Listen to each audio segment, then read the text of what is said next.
Good evening all. എല്ലാവരും ഹാപ്പിയാണോ? ഇത് ചോദിക്കുമ്പോൾ തന്നെ ഒരു ഹാപ്പിനെസ് ഉണ്ടാകുന്നതായിരിക്കും. ഇത് കേൾക്കുമ്പോൾ തന്നെ ഹാപ്പിയാണോ? ശരിക്കും നമ്മൾ എല്ലാവരോടും ചോദിക്കുന്നത് ഒരാളുടെ ഫേസ് കണ്ടിട്ട് എന്താ നിങ്ങൾ ഇത്ര ടെൻഷൻ ആയിട്ടിരിക്കുന്നത് എന്നല്ലേ. പക്ഷേ ഈ ചോദ്യം തിരിച്ച് നിങ്ങൾ ഹാപ്പിയാണോ എന്ന് ചോദിക്കുക, ഹാപ്പി. ഓട്ടോമാറ്റിക്കലി അവരുടെ ഉള്ളിൽ നിന്നുള്ള ആൻസർ ഒരു ഹാപ്പിനെസ്സിലൂടെ ആയിരിക്കും വരുന്നത്, അല്ലേ? നമുക്കപ്പോ ഹാപ്പിനെസ്സിൽ തുടങ്ങിയാലോ? എല്ലാവർക്കുമുള്ള ഡൗട്ട്, ഒരു വലിയൊരു ഡൗട്ട് എന്തെന്ന് വെച്ചാൽ, എങ്ങനെയാണ് ഈ ഹാപ്പിനെസ് മെയിൻറ്റെയിൻ ചെയ്യുക, അല്ലെങ്കിൽ എങ്ങനെയാണ് ഹാപ്പി ആയിട്ടിരിക്കുക എന്നൊക്കെയുള്ളത് വളരെ വലിയൊരു ഡൗട്ട് തന്നെയാണ്. വളരെ പ്രയാസമുള്ള ഒരു കാര്യമാണ് ഹാപ്പിയായി ഇരിക്കുക എന്നുള്ളത്, അല്ലേ? എപ്പോഴും ഒരു ഹാപ്പിനെസ് മെയിൻറ്റെയിൻ ചെയ്യുക, ആ ഫേസിൽ ഒരു ഹാപ്പിനെസ്, അല്ലെങ്കിൽ എപ്പോഴും ഡള്ളായിട്ട് മൂടി പിടിച്ചിരിക്കുക. നമ്മൾ ആ ഹാപ്പിനെസ് മെയിൻറ്റെയിൻ ചെയ്യണം എന്നുണ്ടെങ്കിൽ, നമ്മൾ എപ്പോഴും ഹാപ്പിയായി ഇരിക്കണമെന്നുണ്ടെങ്കിൽ, ചിലർ പറയും എന്റെ ചുറ്റുമുള്ള ആളുകൾ എന്നെ ഭയങ്കരമായിട്ട് ബുദ്ധിമുട്ടിക്കുന്നു, അതല്ലെങ്കിൽ എനിക്ക് അവർ കാരണം വലിയ വലിയ കാരണങ്ങളൊക്കെ ഉണ്ടാകുന്നു, അത് കാരണം എനിക്ക് ഹാപ്പി ആയിട്ടിരിക്കാൻ കഴിയുന്നില്ല. അതല്ലെന്നുണ്ടെങ്കിൽ എന്റെ ഹസ്ബൻഡ്, എന്റെ അമ്മായിപ്പൻ, അത് ഇത് അമ്മായിമ്മ, മീൻസ് ഇങ്ങനെയുള്ള കുറെ ക്യാരക്ടേഴ്സ് എടുത്ത് പറഞ്ഞിട്ടാകും പലരും ആ ഹാപ്പിനെസ്സിൽ ഇങ്ങനെ അവര് കാരണം ഇത് പോയി എന്നുള്ളൊരു സംഭവം വരുന്നത്. ശരിക്കും നിങ്ങളുടെ ഹാപ്പിനെസ് നിങ്ങളുടെ കയ്യിൽ തന്നെയാണ്. നിങ്ങളുടെ ഹാപ്പിനെസിന്റെ താക്കോൽ നിങ്ങളുടെ കയ്യിൽ തന്നെയാണ്, അത് ആരുടെയും കയ്യിലില്ല. അപ്പോൾ നമ്മളുടെ ഫേസിൽ, അതായത് എക്സ്റ്റേണലി ഉള്ള ഒരു ഹാപ്പിനെസ് നമ്മൾ മെയിൻറ്റെയിൻ ചെയ്യണമെന്നുണ്ടെങ്കിൽ നമ്മൾ എന്താ ചെയ്യുന്നത്? ഞാൻ എപ്പോഴും പറയാറുള്ള കാര്യം, ഉള്ളിൽ ക്ലിയർ ചെയ്യുക. ഉള്ളിലുള്ളതിന്റെ റിഫ്ലക്ഷൻ ആണ് നമ്മൾ പുറമേ കാണുന്നത്, അല്ലേ? നമ്മുടെ മനസ്സ് ഭയങ്കര ടെൻസ്ഡ് ആണ്, അല്ലെന്നുണ്ടെങ്കിൽ വല്ലാത്ത വറീഡ് ആയിട്ടിരിക്കുന്ന ഒരു കണ്ടീഷൻ, അല്ലെങ്കിൽ വല്ലാതെ ദേഷ്യം വന്നിരിക്കുന്ന കണ്ടീഷൻ ആണെന്നുണ്ടെങ്കിൽ നമ്മൾ പറയും അവളുടെ മുഖത്ത് നോക്കി അറിയാം അവൾ എത്രമാത്രം ദേഷ്യത്തിലാണെന്നുള്ളത്, പറയാറില്ലേ? അല്ലെങ്കിൽ അവന്റെ മുഖത്ത് നോക്കി അറിയാം അവൻ എത്ര സങ്കടപ്പെട്ടിരിക്കുകയാണെന്ന്, അല്ലെങ്കിൽ അവൻ എത്ര വിഷാദത്തിലാണ് എന്നുള്ളത്. അതൊക്കെ മുഖത്ത് നോക്കി അറിയാവുന്ന നമ്മൾ പറയാറുണ്ട്. ഇപ്പൊ നിങ്ങൾക്ക് എന്റെ മുഖത്ത് നോക്കിയാൽ എന്താണ് അറിയാവുന്നത്? ശരിക്കും ഞാൻ എപ്പോഴും വീഡിയോ ഓൺ ചെയ്തിരിക്കുന്നു പറയുന്നതിന് കാരണം, അതുകൂടെ നിങ്ങൾക്ക് അനലൈസ് ചെയ്യാൻ ഓട്ടോമാറ്റിക്കലി നിങ്ങൾ പല ചേഞ്ചസും ഉണ്ടാകാൻ വേണ്ടിയിട്ടാണ്. ഇപ്പൊ ഞാൻ വീഡിയോ എടുക്കുന്ന സമയത്ത് വീഡിയോയിൽ ഉണ്ടാകുന്ന ആളുകൾ, അല്ലെങ്കിൽ ക്ലാസ് എടുക്കുന്ന സമയത്ത് വീഡിയോയിൽ ഉണ്ടാകുന്ന ആളുകളെ ഞാൻ അനലൈസ് ചെയ്യും. അതുപോലെ തന്നെ ഞാൻ എന്റെ ഫേസിലേക്ക് നോക്കാറുണ്ട്. അത് തന്നെയാണ് നിങ്ങളും ചെയ്യേണ്ടത്. വീഡിയോയിൽ വന്നിരിക്കുക, കാരണം നിങ്ങൾ എന്തായാലും ഒരു മിനിമം ഒരു അരമണിക്കൂറെങ്കിലും നിങ്ങൾ ഇവിടെ ഇരിക്കും, അല്ലേ? അപ്പം നിങ്ങൾ എത്ര ഡെഡിക്കേറ്റഡ് ആയിട്ട് വന്നിരിക്കുന്നു, അത്ര പോലെ ഇരിക്കും നിങ്ങൾക്ക് കണ്ടന്റ് റിസീവ് ചെയ്യുന്നത്. നിങ്ങൾക്ക് അതിന്റെ ബെനിഫിറ്റ് കിട്ടണമെന്നുണ്ടെങ്കിൽ മസ്റ്റ് ആയിട്ട് നിങ്ങൾ വീഡിയോ മോഡിൽ തന്നെ അയ്യോ എന്നെ കാണാൻ രസമില്ല, അപ്പൊ അവരെല്ലാം എന്നെ കുറിച്ച് എന്ത് വിചാരിക്കും, അതല്ലെങ്കിൽ എന്റെ ഡ്രസ്സിങ് മോശമാണ്, അല്ലെങ്കിൽ ഞാൻ വീട്ടിലിടുന്ന ഡ്രസ്സാണ്, ഇപ്പൊ വീഡിയോ മോഡിലൊക്കെ വരണ്ടേ, അപ്പൊ എല്ലാരും കാണില്ല, അപ്പൊ ഞാൻ പുതിയ ഡ്രസ്സൊക്കെ ഇട്ടിരിക്കണ്ടേ. ഒന്നും വേണ്ട. ഇതെല്ലാം നിങ്ങളുടെ തെറ്റിദ്ധാരണയാണ്. നിങ്ങൾ വീഡിയോ മോഡിൽ ഇരിക്കുക എന്ന് പറയുന്നത് നിങ്ങളുടെ മനസ്സാണ് അവിടെ കാണുന്നത്. നിങ്ങളുടെ മനസ്സ് അവിടെ കാണാൻ വേണ്ടിയിട്ടാണ്, നിങ്ങൾ തന്നെ കാണാൻ വേണ്ടിയിട്ടാണ് ഈ വീഡിയോ മോഡിൽ വന്നിരിക്കാൻ വേണ്ടി പറയുന്നത്. ഒരുപാട് ആളുകൾ റെക്കോർഡിങ് കിട്ടുമല്ലോ അല്ലേ, ഇടയ്ക്കിടയ്ക്ക് നമുക്ക് മെസ്സേജ് ചെയ്യാറുണ്ട്. അപ്പൊ ഈ റെക്കോർഡിങ് കിട്ടിയിട്ട് കാര്യമില്ല എന്നല്ല, കുറച്ച് കാര്യങ്ങൾ അതിനകത്ത് നിന്ന് കിട്ടും. പക്ഷേ നമ്മൾ പറയുന്നത് ഒരു ഹീലിംഗിലൂടെയാണ് ഈ പോകുന്നത്. ഈ ലൈവില് വീക്ക്ലി വൺസ് വന്നിരിക്കുന്നവർക്ക് മനസ്സിലാകും. ചിലരെന്നോട് പറഞ്ഞു ടൈമിംഗ് മാറ്റിയപ്പോഴത്തേക്ക് വല്ലാത്ത ബുദ്ധിമുട്ടായി പോയി, ആ ഒരു 1 അവർ അല്ലെങ്കിൽ ആ ഒരു അരമണിക്കൂറോടെ ഇരിക്കുന്ന സമയത്ത് ഒരാഴ്ചത്തേക്കുള്ള സമാധാനമായിരുന്നു, ഒരാഴ്ചത്തേക്കുള്ള റിലീഫ് ആയിരുന്നു, ഒരാഴ്ചത്തേക്കുള്ള ഹീലിംഗ് ആയിരുന്നു എന്നുള്ളത്. വീഡിയോ മോഡിൽ കുറെ ആളുകൾ വന്നിരിക്കുന്ന ആളുകളുണ്ടായിരുന്നു നേരത്തെ. അപ്പം അവരൊക്കെ ടൈം മാറ്റിയത് കാരണം അവരുടെ പല ഷെഡ്യൂൾസും ആ ഒരു ടൈമിലായത് കാരണം അവരെ കാണണില്ല. അവര് പറയുന്ന സങ്കടമാണിത്, ഞങ്ങൾക്ക് വീഡിയോ മോഡിൽ വന്നിരിക്കാത്തത് കാരണം വല്ലാത്ത മിസ്സിംഗ് ആണ്. നിങ്ങൾ 1 2 ദിവസം വന്നിരിക്കുന്നത് നിങ്ങൾക്ക് മനസ്സിലാകും ഈ വീഡിയോ മോഡിൽ വന്നിരിക്കുക എന്ന് പറയുന്നതിന്റെ കാര്യം എന്താണ് എന്നുള്ളത്. അതുകൊണ്ടാണ് വീണ്ടും ഞാൻ റിപ്പീറ്റ് ചെയ്യുന്നത്. എന്നിട്ടും വീഡിയോ ഓൺ ആക്കാൻ മടിയാണെന്നുണ്ടെങ്കിൽ ഞാൻ വീണ്ടും ചോദിക്കുകയാണ്, ഒന്നുകൂടി നിങ്ങൾ വീഡിയോ ഓൺ ആക്കി നോക്കുക. വീഡിയോ ഓൺ ആക്കി ഇരുന്നാൽ മാത്രമേ നിങ്ങൾക്ക് അതിന്റെ ബെനിഫിറ്റ്സ് കിട്ടുള്ളൂ. അത് ഓൺ ആക്കി ഇരുന്നവരോട് ചോദിച്ചാൽ നിങ്ങൾക്ക് അറിയാൻ പറ്റും. അതല്ലാതെ നിങ്ങൾ വെറുതെ വന്നിരിക്കുകയാണെങ്കിൽ കേൾക്കാനുള്ളത് കേട്ടിട്ട് പോകും. പക്ഷേ ഞാൻ പറയുന്ന കാര്യങ്ങൾ നിങ്ങളുടെ ഹൃദയത്തിലേക്ക് കയറണമെന്നുണ്ടെങ്കിൽ നിങ്ങൾ ഈ വീഡിയോയിലൂടെ ഇവിടെ ഇരിക്കുന്ന ഈ അരമണിക്കൂർ നിങ്ങൾ നിങ്ങളെയും നോക്കണം. നിങ്ങളുടെ സ്ക്രീനിൽ കാണാൻ പറ്റും ഒരു സൈഡിൽ നിങ്ങളെ. നിങ്ങളെയും നോക്കുക, നിങ്ങൾ എന്നെയും നോക്കുക. നിങ്ങളെയും എന്നെയും നോക്കി നിങ്ങൾ ഇരുന്നാൽ മാത്രമേ അവിടെ ഒരു ഹീലിംഗ്, നിങ്ങൾ ഇവിടെ വന്നിരുന്നോണ്ട് എന്തെങ്കിലും ബെനിഫിറ്റ് ഉണ്ടാകണ്ടേ, എന്തെങ്കിലും പ്രയോജനങ്ങൾ കിട്ടണ്ടേ? ആ പ്രയോജനം കിട്ടണമെങ്കിൽ വെറുതെ ഞാൻ കണ്ടന്റ് ഒന്നും പറഞ്ഞില്ല എങ്കിലും ഓക്കെ, ലീവ് ഇറ്റ്. പക്ഷേ നിങ്ങൾ വീഡിയോയിൽ വന്ന് നിങ്ങളുടെ ഫേസ് നോക്കുക, എന്റെ ഫേസ് നോക്കുക. ആ സമയത്ത് നിങ്ങളുടെ ഉള്ളിലേക്ക് വരുന്ന കുറെ ക്വസ്റ്റ്യൻസ് ഉണ്ടാകാം, കുറെ ആൻസേഴ്സ് ഉണ്ടാകാം. ചിലപ്പോൾ നിങ്ങൾ വർഷങ്ങളായി തേടിയിരിക്കുന്ന പല ക്വസ്റ്റ്യൻസിന്റെയും ആൻസേഴ്സ് നിങ്ങൾക്ക് ഈ അരമണിക്കൂർ കൊണ്ട് കിട്ടുന്നതാകാം. കാരണം ഞാൻ പറഞ്ഞു തരുന്നതല്ല അത്. നിങ്ങളുടെ ഉള്ളിൽ അരമണിക്കൂർ കൊണ്ട് എനിക്ക് ആൻസർ ഞാൻ പറഞ്ഞു തരുവയ്ക്കല്ലേ, ഞാൻ പറഞ്ഞു തരുന്നതല്ല. നിങ്ങളുടെ ഉള്ളിലുള്ള ആൻസർ നിങ്ങൾ തന്നെ കണ്ടെത്തുന്നതാണ്. അപ്പൊ അതുകൊണ്ട് ഞാൻ വീണ്ടും റിക്വസ്റ്റ് ചെയ്യാണ്, ഇതിലുള്ളവര് വീഡിയോ മോഡിൽ തന്നെ വന്നിരിക്കാൻ ശ്രമിക്കുക. യൂസ്ഫുൾ ആകണ്ടേ? അപ്പൊ നമുക്ക് ടോപ്പിക്കിലേക്ക് വരാം. ഹാപ്പിനെസിന്റെ കാര്യമായി നമ്മൾ പറഞ്ഞുകൊണ്ടിരുന്നത്. അപ്പൊ എല്ലാവരും ചോദിക്കുന്ന ഒരു കാര്യം, എങ്ങനെയാണ് ഈ ഹാപ്പിനെസ് കൊണ്ടുവരിക എന്നല്ലേ? കാരണം നമ്മളുടെ മുഖത്ത് നോക്കിയാൽ അറിയുന്ന ഹാപ്പിനെസ് അതെങ്ങനെ കൊണ്ടുവരുമെന്നാണ്.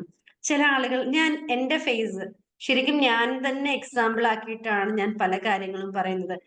ഇപ്പൊ കുറച്ചുനാൾ മുമ്പ് ഒരു ഇത്ര നാളാണ് ഞാൻ ഈ മൈൻഡിനെ കുറിച്ച് അറിയുന്നതിനും ഇത് പ്രാക്ടീസ് ചെയ്യുന്നതിനും എന്റെ ക്യാരക്ടറിൽ ചേഞ്ച് ഉണ്ടാക്കിയതിനൊക്കെ മുമ്പ് സമയത്ത് ശരിക്കും എനിക്ക് എന്റെ ഫേസിൽ നോക്കാൻ വല്ലാത്ത മടിയായിരുന്നു. അതായത് ഫേസിൽ ഫുള്ള് കുരു, മുഖക്കുരു. അതായത് മുഖക്കുരു എന്ന് വെച്ചാൽ ചെറുതായ സമയം മുഖക്കുരു വരുമ്പോഴേ പൊട്ടിച്ചല്ലേ അമ്മ വേണ്ട വേണ്ട എന്ന് പറയുമ്പോഴും കുരു ഭയങ്കര ബോറാണ്. പക്ഷെ പിന്നീടാണ് മനസ്സിലായത് അത് ഉപദ്രവമാണ്. അപ്പൊ ഫേസ് എന്റെ മുഖക്കുരുവാണ്, എന്നെ കാണാൻ കൊള്ളില്ല, എനിക്ക് വലിയ ഭംഗിയൊന്നുമില്ല, ആ ഒരു മൈൻഡ് സെറ്റ് ആയിരുന്നു എന്റേത്. അപ്പൊ ഫോട്ടോ എടുക്കാനൊക്കെ ആയാലും വിളിക്കുകയാണെങ്കിൽ ഞാൻ മാറിപ്പോകും, എന്റെ ഫോട്ടോ അത്ര പോരാ എന്ന് പറഞ്ഞിട്ട്.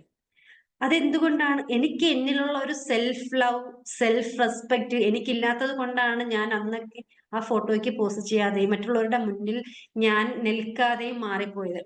നമ്മളുടെ ഹാപ്പിനെസ് എന്ന് പറയുന്നത് നമ്മൾ കണ്ടെത്തുന്നതാണ്. നമ്മളിപ്പോൾ ചിരിക്കുകയാണ്, ഇപ്പം നോർമലി നമ്മളിങ്ങനെ ചിരിക്കുകയാണ്, നമ്മൾ ക്രിയേറ്റ് ചെയ്ത് ചിരിക്കുന്ന ഒരു ചിരി ഉണ്ടാകും. കാരണം എന്റെ ഫേസിൽ ചില ആളുകൾ പറയും, മാം ആക്ട് ചെയ്ത് ചിരിക്കുന്നതാണോ അതോ നോർമലി വരുന്ന ചിരിയാണോ? ശരിക്കും ഞാൻ ഇപ്പൊ ഈ പറയുന്ന ഒരു കാര്യം ഉണ്ടല്ലോ, ഒരു ഹാപ്പിനെസ്, ആ ഹാപ്പിനെസ് എന്ന ഒരു വേർഡ് പറയുമ്പോൾ തന്നെ എന്റെ ഉള്ളില് എന്റെ ഇങ്ങനെ ഒരു രോമാഞ്ചം എന്നൊക്കെ പറയില്ല, അതുപോലെ ഒരു കുളിര് കയറുകയാണ്. നിങ്ങൾ ഓരോരുത്തരും അങ്ങനെ ആകണം. വെറുതെ പെട്ടെന്ന് ഹാപ്പിനെസ് ഭയങ്കര കുളിര്, ആ വേർഡിലുള്ള കുളിരല്ല, അത് നിങ്ങൾ ഫീൽ ചെയ്യണം. എന്താണ് ഈ ഹാപ്പിനെസ്, എന്താണ് ഈ സന്തോഷം? ശരിക്കും നമ്മുടെ ഉള്ള് ക്ലിയർ ആയാൽ, നമ്മളുടെ മനസ്സിന്റെ ഉള്ള്, നമ്മുടെ ശരീരത്തിന്റെ ഉൾഭാഗം ക്ലിയർ ആയാൽ നമുക്ക് കിട്ടുന്നതാണ് ഈ ഹാപ്പിനെസ്.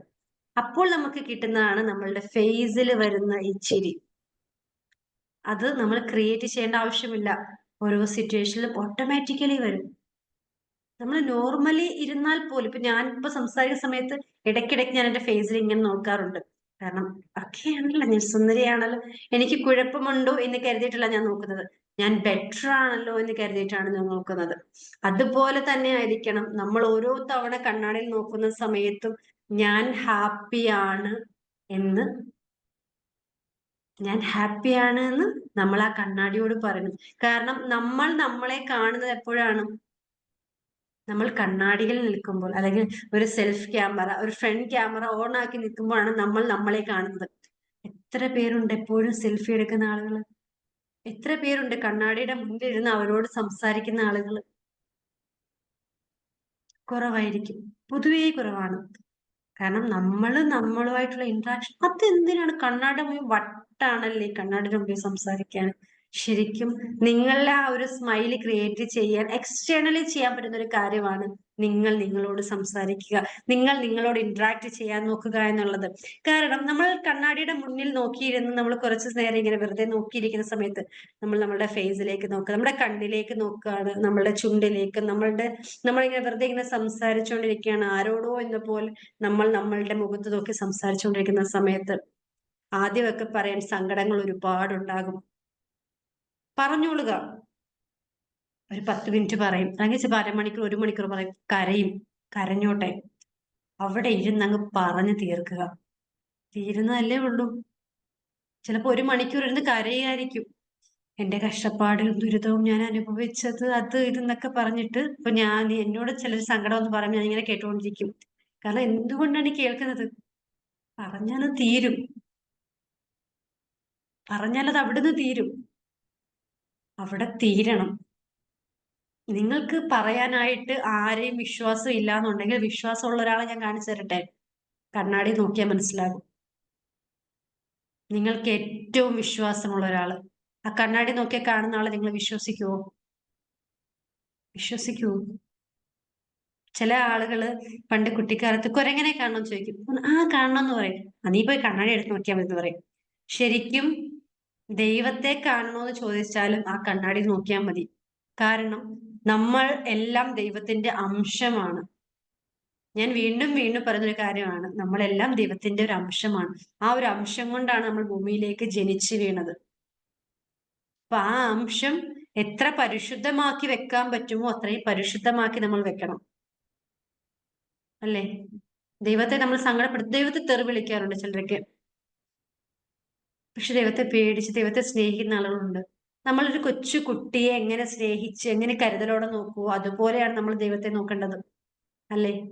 ഒന്നും സംഭവിക്കാതെ. ഇപ്പൊ ചില ഹിന്ദുസിന്റെ ആണെന്നുണ്ടെങ്കിൽ ദൈവത്തിന്റെ ഒരു രൂപം കാണും. ആ രൂപത്തെ ആ ഒരു വിഗ്രഹം അല്ലെങ്കിൽ അങ്ങനെ എന്തെങ്കിലും ഒരു സാധനം, അപ്പൊ അവരത് താഴെ വീണ് പൊട്ടാതെ അത്രയും കെയർ ചെയ്താണ് നോക്കുന്നത്. അതുപോലെ ക്രിസ്ത്യൻസിന്റെ കാര്യം എടുക്കുകയാണെങ്കിൽ അവരുടെ ബൈബിളും അവരുടെ കുരിശും ഒക്കെ അവര് താഴെ വീഴാതെ, അല്ലെന്നുണ്ടെങ്കിൽ ഈശോയുടെയും മാതാവിന്റെ ഒക്കെ രൂപങ്ങൾ അവർ താഴെ വീഴാതെയാണ് കെയർ ചെയ്യുന്നത്. അവരെത്ര സേഫ് ആയിട്ട് വെക്കാൻ പറ്റും അത്ര സേഫ്റ്റി ആയിട്ടുള്ള പ്ലേസിലായിരിക്കും വെക്കുക. അതുപോലെ മുസ്ലിംസിന്റെ ഖുർആൻ പറയുന്നത് എത്രമാത്രം പ്യൂരിറ്റിയോട് കൂടി അത് കാത്തു സൂക്ഷിക്കാൻ പറ്റുമോ അത്രയും പ്യൂരിറ്റിയോടായിരിക്കും നമ്മൾ കാത്തു സൂക്ഷിക്കുന്നതല്ലേ? അപ്പം നമ്മളെയും ആ പ്യൂരിറ്റിയോട് കൂടി നമ്മൾ കാത്തു സൂക്ഷിക്കണം. എന്തുകൊണ്ടാണ്? നമ്മളിൽ ജനിച്ചു വീണപ്പോൾ നമ്മൾ ആ അമ്മയുടെ വയറ്റിൽ നിന്ന് വന്ന സമയം ആ ദൈവത്തിന്റെ അംശം കൊണ്ടാണ് നമ്മൾ വന്നിരിക്കുന്നത്. ആ ദൈവത്തിന്റെ അംശത്തിന് കേടുപാട് ഏൽക്കുന്ന സമയത്താണ് നമ്മളുടെ മുഖത്ത് ചിരി മാറിയിട്ട് ദേഷ്യം വരുന്നത്, കരച്ചില് വരുന്നത്, പല വികാരങ്ങളും വരുന്നത്. ഒന്ന് ആലോചിച്ച് നോക്കിയേ, അല്ലേ? നമ്മൾ എല്ലാത്തിനും മറ്റുള്ളവരെ കുറ്റം പറയും. പണ്ട് ആളുകൾ പറയും സ്ത്രീകൾക്ക് പരദൂഷണം പറയാൻ ഭയങ്കര ഇൻട്രസ്റ്റ് ആണെന്ന്, മറ്റുള്ളവരുടെ കാര്യം കുറ്റവും കുറവും ഒക്കെ പറയാൻ ഭയങ്കര ഇൻട്രസ്റ്റ് ആണെന്ന്. ഇപ്പൊ പുരുഷന്മാരും കൂടാറുണ്ട് അതിന്റെ കൂടെ. കാരണം പുരുഷന്മാരും സ്ത്രീകളൊന്നും ആക്ച്വലി ഇല്ല. കാരണം സ്ത്രീകൾ കൂടിയിരിക്കുന്ന സ്ഥലങ്ങളായിരുന്നു പണ്ട് കൂടുതൽ. വീട്ടിലെ ജോലിയൊക്കെ കഴിഞ്ഞിട്ട് ഒരു അയൽക്കൂട്ടം എന്ന് പറഞ്ഞിട്ട് കുടുംബശ്രീ അങ്ങനെയൊക്കെ പറഞ്ഞിട്ട് ഒരു സംഘടനയായിട്ട് കൂടിയിരുന്ന് ഇന്ന് വെറുതെ ഇരുന്ന് ഓരോ കാര്യങ്ങളും പറഞ്ഞ് മറ്റുള്ളവരുടെ കുറ്റങ്ങൾ ഇങ്ങനെ പറഞ്ഞുകൊണ്ടിരിക്കും. ശരിക്കും അവര് സ്വയമേ പറഞ്ഞു പോകുന്നതല്ല, ഓട്ടോമാറ്റിക്കലി ഇങ്ങനെ വരുന്നതാണ് കണക്ട് എന്തെങ്കിലുമൊക്കെ പറയാൻ വേണ്ടി. അപ്പൊ അങ്ങനെ വരുന്നതാണ് ഈ കാര്യങ്ങളൊക്കെ. അപ്പൊ നമ്മൾ പ്രത്യേകം ശ്രദ്ധിക്കേണ്ട ഒരു കാര്യം, നമ്മൾ ഒന്നും കോൺസെൻട്രേറ്റ് ചെയ്യുന്ന മറ്റുള്ളവരുടെ കുറ്റത്തിലേക്കോ കുറവിലേക്കോ ആയിരിക്കും പാടില്ല. നമ്മളെ കൊണ്ട് എന്താണോ ചെയ്യാൻ പറ്റുക അതിലേക്കാണ് നമ്മൾ ഫോക്കസ് ചെയ്യേണ്ടത്. അവരുടെ നന്മ എന്താണോ, ഇപ്പൊ ഒരു റെസ്റ്റോറന്റിൽ പോകുകയാണ്, അവിടെ എന്തെങ്കിലും വേസ്റ്റ് ഇരിക്കുന്നത്, ഇപ്പൊ ഫുഡ് കൊള്ളിൽ, അതിലേക്കായിരിക്കും നമ്മുടെ ഫോക്കസ് ഫുള്ള്. പക്ഷേ നമ്മൾ നന്നായി വിശന്നിരുന്ന സമയത്താണ് നമ്മൾക്ക് ഫുഡ് കിട്ടിയത്, അതിലേക്ക് ആര് ഫോക്കസ് ചെയ്യും? ആരും ഫോക്കസ് ചെയ്യില്ല. ഒരു നല്ല ഫുഡ് തരുന്ന ഒരു റെസ്റ്റോറന്റിലേക്ക് നമ്മൾ നന്നായിട്ട് ഫുഡ് കഴിക്കുകയാണ്, ആരവിടെ നന്ദി പറയും? ഞാൻ കാശ് കൊടുത്തിട്ടല്ലേ ഫുഡ് കഴിക്കുന്നത്, എന്തിനാ നന്ദി പറയുന്നത്? എന്നിട്ട് ആവശ്യം എന്താ? അതല്ല ഒരു ചീത്ത ഫുഡ് അത് തന്നതെന്നെങ്കിലോ, പറയാന്ന തെറിയെല്ലാം പറഞ്ഞിട്ട് രണ്ട് അടി കൊടുക്കണമെങ്കിൽ അടിച്ചിട്ടും വരും. അങ്ങനെയാണ് നമ്മൾ. അത്രയും ദേഷ്യം വരും. അപ്പൊ ഈ ദേഷ്യവും സങ്കടവും വിഷമവും ഒക്കെ നമ്മുടെ ഉള്ളിൽ നിന്ന് പുറത്തേക്ക് വരുന്നത് എന്തുകൊണ്ടാണ്? വീണ്ടും ഞാൻ പറയാണ്, ഉള്ള് ക്ലിയർ അല്ലാത്തതുകൊണ്ടാണ്. അപ്പൊ നിങ്ങൾക്കൊക്കെ സംശയം, ഡോക്ടർ കുറെ നേരം ഉള്ള് ക്ലിയർ ആക്കുന്നത് എന്താ? ഉള്ളിത്തൊലിയാണ് പൊളിച്ച് കളഞ്ഞിട്ട് ഉള്ളു ക്ലിയർ ചെയ്യാനായിട്ട് അങ്ങനെ ആലോചിക്കുന്നുണ്ടാവുമല്ലേ? ശരിക്കും അങ്ങനെ തന്നെയാണ്. നമ്മൾ സവോളയുടെയൊക്കെ തൊലി കളയുമ്പോഴത്തേക്ക് അതിമനോഹരമായ ഉള്ളി കാണും. ചില സവോളയുടെ തൊലി കളിക്കുമ്പോഴത്തേക്ക് ഭയങ്കര ബാഡ് സ്മെല്ലായിരിക്കും. ആ ബാഡ് സ്മെല്ല് ഉള്ള സവാള ആകാൻ നമ്മൾ പാടില്ല. നമ്മളുടെ തൊലി പൊളിക്കുന്ന സമയത്ത്, അതായത് നമ്മുടെ ഉള്ളിലേക്ക് ഇറങ്ങുന്ന സമയത്ത് നമ്മൾ വളരെ മനോഹരമായിരിക്കണം. അപ്പൊ നമ്മൾ ഫസ്റ്റ് നമ്മൾ ഉള്ളി ക്ലിയർ ചെയ്യണം. വീണ്ടും ഞാൻ പറയുവാൻ, ഉള്ളി ക്ലിയർ ചെയ്യണം. അതായത് നമ്മുടെ മനസ്സ് ക്ലിയർ ചെയ്യണം, നമ്മുടെ ഹൃദയം ക്ലിയർ ചെയ്യണം. ഇപ്പോൾ നമ്മള് ദൈവത്തോട് അടുത്ത് നിൽക്കുന്ന ആളുകൾ എന്ന് പറഞ്ഞിട്ട് പലരെയും കാണാറുണ്ട്. അവരൊക്കെ എന്തുകൊണ്ടാണ് ദൈവത്തോട് അടുത്ത് നിൽക്കുന്നത്? ആ ദൈവത്തിന്റെ അംശം അവരുടെ ഉള്ളിൽ ഉണ്ട് എന്നുള്ള ഒരു കാര്യം അവർ മറക്കാതെ സൂക്ഷിക്കുന്നത് കൊണ്ടാണ്. ഇപ്പം ദൈവം ഒരാളിലുണ്ട്. ഇപ്പം ഞാൻ, എന്നില് ദൈവത്തിന്റെ അനുഗ്രഹമുണ്ട്, എന്നിൽ ദൈവം തന്ന എന്തോ കഴിവുണ്ട്, എന്നില് ദൈവത്തിന്റെ എന്തോ ശക്തി ഉണ്ട് എന്നൊക്കെ പറയുമ്പോൾ നിങ്ങൾ വന്ന് എനിക്ക് മാലയിടും, എനിക്ക് വിരിക്കാൻ പരവതാനി, എനിക്ക് നടക്കാൻ പരവതാനി, എനിക്ക് കിടക്കാൻ പട്ടുമത്തൊക്കെ നിങ്ങൾ എനിക്ക് വിരിച്ചു തരും അല്ലേ? ദൈവത്തിന്റെ ശക്തിയുള്ള ഒരാള് ഞാനെന്ന് പറയുമ്പോഴത്തേക്ക് ഓട്ടോമാറ്റിക്കലി എല്ലാവരും ചെയ്യും ഇങ്ങനെ. അതെന്തുകൊണ്ടാണ്? ദൈവത്തിന് അടുത്തുള്ള ഒരാള്. നിങ്ങൾക്കും ദൈവത്തോട് അടുക്കാൻ കഴിയും. എന്തുകൊണ്ട് നിങ്ങൾ അടുക്കുന്നില്ല? നമ്മുടെ ഉള്ളിലുള്ള സാധനം ആ ചെറിയ സാധനമാണ്, ചെറിയൊരു അംശമാണ്.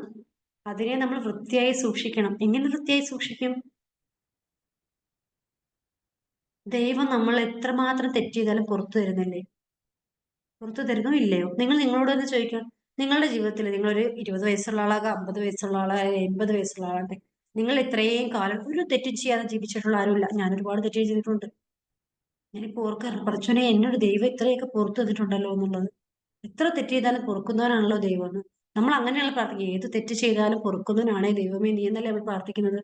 എന്റെ തെറ്റിനെ പുറത്തു തരണേ എന്നല്ലേ പ്രാർത്ഥിക്കുന്നത്. എന്നിട്ട് എന്തുകൊണ്ട് നിങ്ങൾ നിങ്ങളുടെ സഹോദരങ്ങളോട് പുറത്തു കൊടുക്കുന്നില്ല?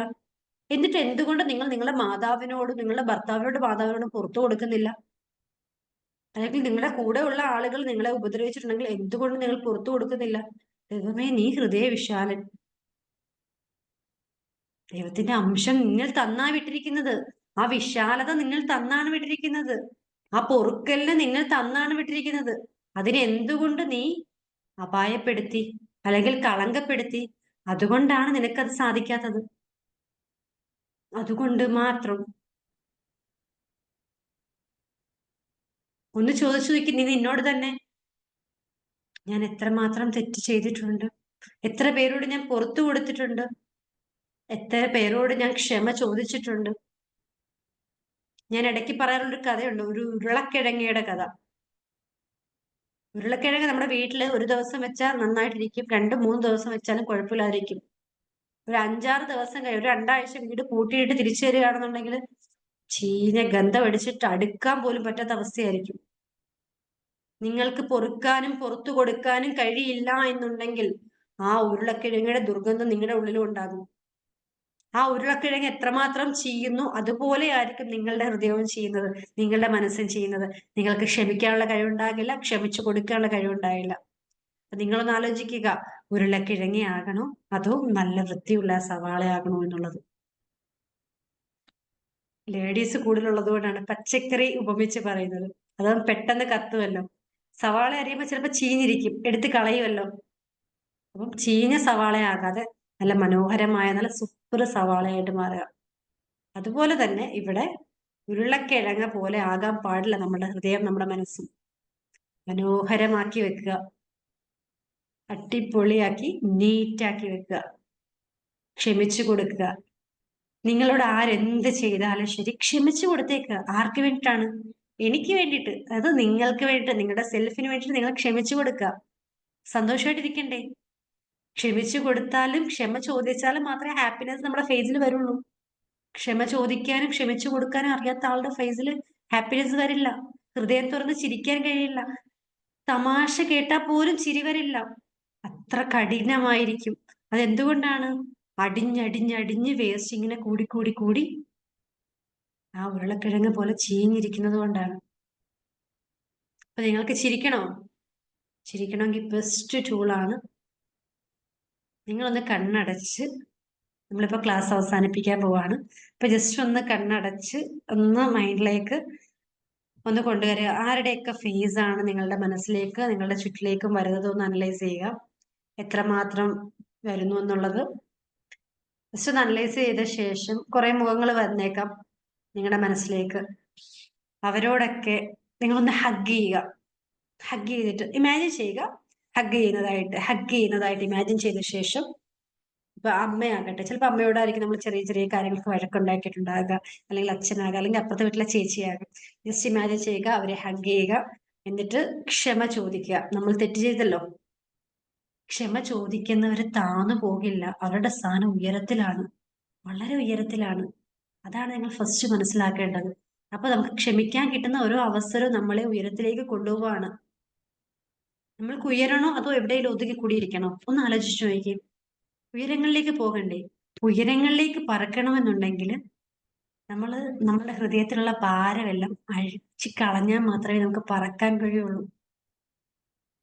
സന്തോഷിക്കാൻ കഴിയുള്ളൂ, സമാധാനത്തോടെ ഇരിക്കാൻ കഴിയുള്ളൂ.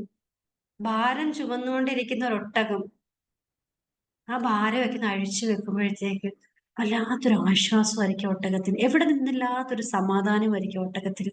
അത് എന്തുകൊണ്ട് വരുന്ന സമാധാനമാണ്? ശരീരത്തിലെ ഭാരം എല്ലാം അഴിച്ചു വെച്ചിട്ട് സമാധാനം. അതുപോലെയാണ് മനുഷ്യന്റെ കാര്യം. നിങ്ങളുടെ ഉള്ളിലുള്ള ഭാരം നിങ്ങൾ അഴിച്ചു വെക്കാൻ തയ്യാറാകണം. എപ്പോഴും ഇങ്ങനെ കൊണ്ടു നടക്കാൻ വേണ്ടിയിട്ട് അത് നിങ്ങൾക്ക് എന്ത് തരുന്നുണ്ട്?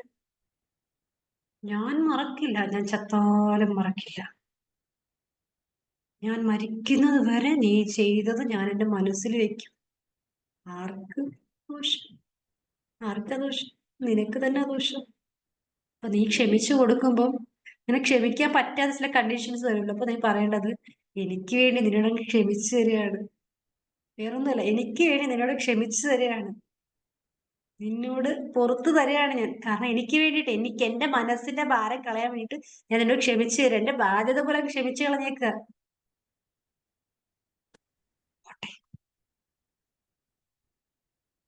അങ്ങനെ ക്ഷമിക്കാൻ പഠിക്കണം.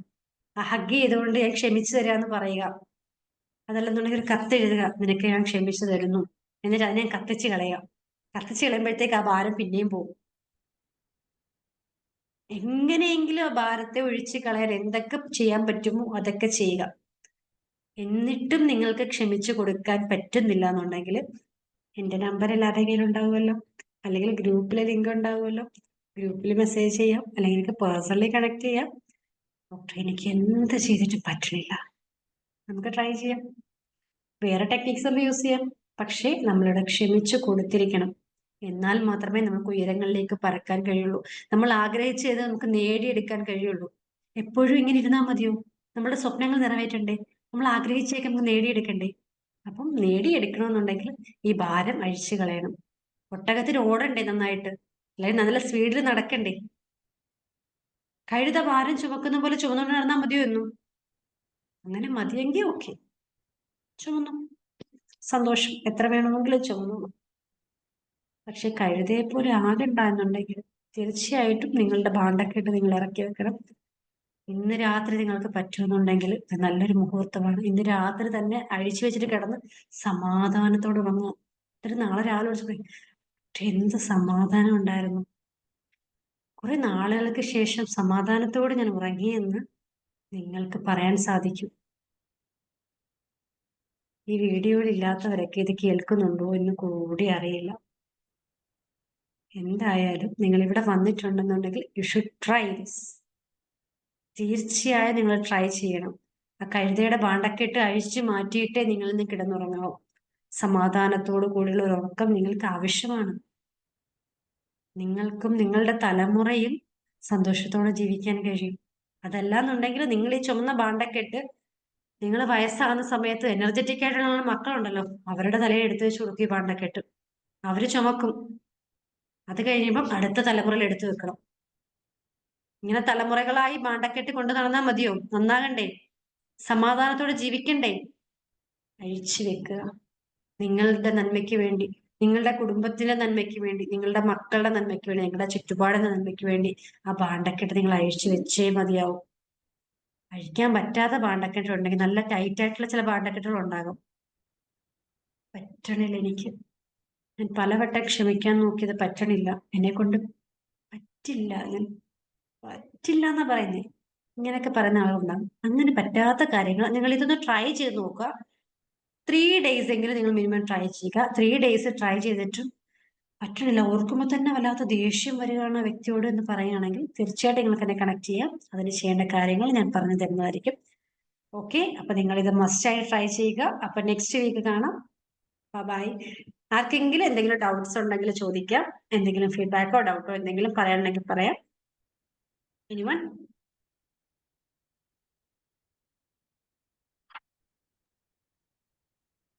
മാഡം എനിക്ക് ഒരു സ്വല്പം പെയിൻ ഉണ്ട്, അതിനെന്ത് എന്ത് ചെയ്യണം? ഓക്കെ, ജസ്റ്റ് എന്നെ ഒന്ന് കണക്ട് ചെയ്തോളൂ കേട്ടോ, പേഴ്സണലി ഒന്ന് കണക്ട് ചെയ്തോളൂ കേട്ടോ. Okay okay. വേറെ ആർക്കെങ്കിലും എന്തെങ്കിലും ഡൗട്ട്സ് ഉണ്ടോ? ഇന്ന് എടുത്ത ക്ലാസ്സിനെ കുറിച്ച് എന്തെങ്കിലും ഡൗട്ട്സ് ഉണ്ടെങ്കിൽ ചോദിക്കാം. Hello.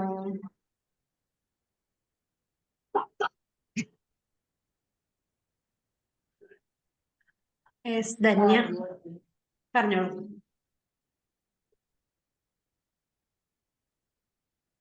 Hello. Okay, Dhanya is trying to ask something. Dhanya എന്തായാലും ഗ്രൂപ്പിൽ ഒന്ന് ചോദിച്ചോളുക ഡൗട്ട്സ് ആണെന്നുണ്ടെങ്കിൽ. അതല്ല പേഴ്സണലി ചോദിക്കാനുള്ള കാര്യങ്ങൾ പേഴ്സണലി കണക്ട് ചെയ്തോളൂ. ഓക്കെ, അവിടെ എന്തോ നെറ്റ്വർക്ക് ഇഷ്യൂ ഉണ്ടെന്ന് തോന്നുന്നു. ഓക്കെ, എന്തായാലും ഗ്രൂപ്പിൽ ചോദിച്ചോളാം. എന്തെങ്കിലും ക്വസ്റ്റ്യൻസ് ഇന്നത്തെ ക്ലാസ്സിനെ കുറിച്ചുള്ള എന്തെങ്കിലും ഡൗട്ട് ആണെന്നുണ്ടെങ്കിൽ ഗ്രൂപ്പിൽ ചോദിച്ചോളുക, അല്ലെങ്കിൽ എന്നെ പേഴ്സണലായിട്ട് കണക്ട് ചെയ്യാം. ഓക്കെ, അപ്പോൾ നെക്സ്റ്റ് വീക്ക് കാണാം. ബൈ.